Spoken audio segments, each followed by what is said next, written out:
चलिए आज एक सफर पर चलते हैं, एकदम शुरुआत में, जहां से हम सबने अपनी दुनिया को समझना सीखा था। तो सबसे बड़ा सवाल यही उठता है ना, कि आखिर हम इस दुनिया को जो इतनी उलझी हुई सी लगती है, उसे समझते कैसे हैं। चलिए उन सबसे बुनियादी औजारों पर एक नज़र डालते हैं जो इस काम में हमारी मदद करते हैं। तो इस सफर की शुरुआत होती है ज्ञान की पहली ईंट से, और वो ईंट है प्रतीक, यानी सिंबल। यकीन मानिए, ये हमारे सबसे ताकतवर औजारों में से एक हैं। जरा सोचिए, अ जैसा एक छोटा सा मामूली सा निशान, लेकिन यही वो पहली चीज है जो हमें अपनी असलियत को नाम देने की ताकत देता है। इसी एक निशान से हम आइडियाज को पहचान पाते हैं और एक दूसरे तक पहुंचा पाते हैं। और फिर हम इन निशानों को असल दुनिया की चीजों से जोड़ना शुरू करते हैं, जैसे अ से अनार, क से कबूतर, और बस देखते ही देखते हमारे पास अपने चारों ओर की दुनिया को बयान करने के लिए शब्द आ जाते हैं। ठीक है, तो अब हम चीज़ों को नाम दे सकते हैं। अगला कदम क्या है? अगला कदम है उनके आकार को समझना। और इसकी शुरुआत होती है सबसे सबसे आसान चीज़ से, रेखाओं से। तो सबसे पहले हमारे पास है सरल रेखा। जैसा नाम से ही पता चल रहा है, ये एकदम सीधी लाइन होती है। ये किसी भी चीज के आकार और उसकी बनावट को समझने का पहला कदम है। और फिर आती है वक्र रेखा, मतलब कोई भी मुड़ी हुई या घुमावदार लाइन। मजे की बात तो ये है कि बस इन दो तरह की लाइनों को मिलाकर दुनिया का कोई भी आकार बनाया जा सकता है ना कमाल की बात? तो सवाल ये है कि इन सीधी और टेढ़ी मेढ़ी रेखाओं से हम आखिर बना क्या सकते हैं। चलिए देखते हैं कि ये मिलकर कैसे हमारे चारों तरफ की दुनिया को एक शक्ल देती हैं। और ये देखिए, हम तुरंत इन बेसिक शेप्स का इस्तेमाल करके चीज़ों को पहचानना और उनको अलग अलग कैटेगरी में रखना शुरू कर देते हैं। जैसे एक झंडी को देखते ही हम समझ जाते हैं कि वो त्रिभुज जैसी है, या एक किताब को देखते ही पता चल जाता है कि वो आयत जैसी है। तो अब हमारे पास चीज़ों के नाम हैं और उनके आकार भी हम पहचान सकते हैं। इसके बाद जो अगला तार्किक कदम है वो है इन चीज़ों को नापना, गिनना और लेन देन करना।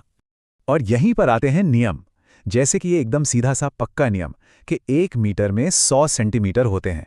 ये एक बहुत ही बुनियादी कॉन्सेप्ट है, लेकिन इसी की वजह से हम सब उस दुनिया को एक ही तरीके से, एक स्टैंडर्ड तरीके से नाप पाते हैं, जिसे हमने अभी अभी आकार दिया है। नापजोख के बाद अब बात आती है लेन देन की, यानी पैसों की। और यहाँ भी हम फर्क करना सीखते हैं, जैसे सिक्के जो धातु के बने होते हैं और छोटे लेन देन में काम आते हैं, और नोट जो कागज के होते हैं और बड़े लेन देन के लिए इस्तेमाल होते हैं। अच्छा, तो चलिए एक छोटा सा सवाल हल करके देखते हैं। 2 रुपए में 50 पैसे के कितने सिक्के होंगे? अब इसका जवाब जानने के लिए हमें पैसों के उन्हीं नियमों का इस्तेमाल करना होगा जो हमने अभी सीखे। देखिए, ये बहुत आसान है। हमें पता है कि 1 रुपए में 100 पैसे होते हैं, है ना? तो इसका मतलब 2 रुपए में हुए 200 पैसे। अब हमें बस 200 को 50 से भाग देना है और जवाब है 4 सिक्के। देखा कैसे ये छोटे छोटे नियम हमें रोजमर्रा के लेन देन में मदद करते हैं। तो चलिए अब अपने आखिरी सेक्शन पर चलते हैं और देखते हैं कि ये सब चीजें एक साथ कैसे काम करती हैं। मतलब कैसे हम सिंबल्स, शेप्स और नंबर्स को मिलाकर असल जिंदगी की मुश्किलों का हल निकालते हैं। इसको समझने के लिए एक छोटी सी कहानी लेते हैं। सोचिए, एक चींटी है जो एक स्केल पर 4 सेंटीमीटर के निशान से चलना शुरू करती है और 10 सेंटीमीटर के निशान तक जाती है। तो सवाल यह है कि उसने कुल कितनी दूरी तय की? इसका जवाब निकालना भी बहुत सीधा है। हमें बस क्या करना है कि जहां वो पहुंची, यानी 10 सेंटीमीटर, उसमें से जहां से उसने शुरू किया था, यानी 4 सेंटीमीटर, उसको घटा देना है। तो 10 में से 4 गए, बचे 6 सेंटीमीटर। और बस यही हमारा जवाब है। ये कितनी ब्रिलियंटली दिखाता है कि कैसे एक छोटा सा हिसाब किताब एक असल दुनिया की प्रॉब्लम का हल दे सकता है। एक और बहुत ही आम सा उदाहरण देखते हैं। मान लीजिए एक कॉपी की कीमत है 3 रुपए और एक कलम की 4 रुपए। तो कुल खर्च कितना हुआ? जाहिर है 3 जमा 4 यानी 7 रुपए। ये एक और उदाहरण है कि कैसे हम इन बिल्डिंग ब्लॉक्स को अपनी रोजमर्रा की जिंदगी में इस्तेमाल करते हैं। और सबसे अहम बात यह है कि ये जो सिद्धांत हैं, ये पूरी दुनिया में एक जैसे ही है। हो सकता है भाषा अलग हो, उदाहरण अलग हो, लेकिन सीखने का जो ये बुनियादी तरीका है, वो हर जगह बिल्कुल एक जैसा रहता है। अब ये सवाल देखने में थोड़ा मुश्किल लग सकता है है ना? लेकिन अगर ध्यान से देखें तो इसके मूल में भी वही जोड़ और घटाव की बुनियादी समझ ही काम आ रही है।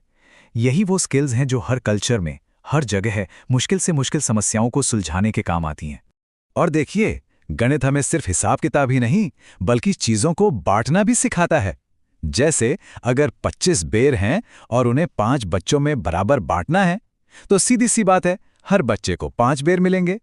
इस तरह हम सीखते हैं कि संसाधनों को फेयरली यानी सही तरीके से कैसे बांटा जाए। तो पहले अक्षर अ से शुरू होकर मुश्किल इक्वेशंस तक का ये जो सफ़र है, इसका हर एक कदम अपने पिछले कदम पर टिका हुआ है। यही वो सबसे ज़रूरी बात है, इनका आपस में जुड़ा होना। तो अगर पूरी बात का सार निकालें तो ये हैं वो बिल्डिंग ब्लॉक्स। हम अ, ब, स जैसे प्रतीकों से शुरुआत करते हैं, फिर रेखाओं और त्रिभुज जैसे आकारों से दुनिया को एक शक्ल देते हैं, फिर 1, 2, 3 जैसे नंबरों और नियमों से उस दुनिया को नापते हैं, और आखिर में इन सभी ब्लॉक्स को जोड़कर हम मुश्किलों का हल निकालते हैं। तो ये हैं ज्ञान के पहले सबसे बुनियादी ब्लॉक्स। लेकिन असली और सबसे बड़ा सवाल तो ये है कि इन ब्लॉक से हम आगे क्या बनाएंगे। जरा सोचिए, इन छोटी छोटी लेकिन पूरी दुनिया में एक जैसी नींवों पर कितनी अनंत संभावनाएं टिकी हुई हैं।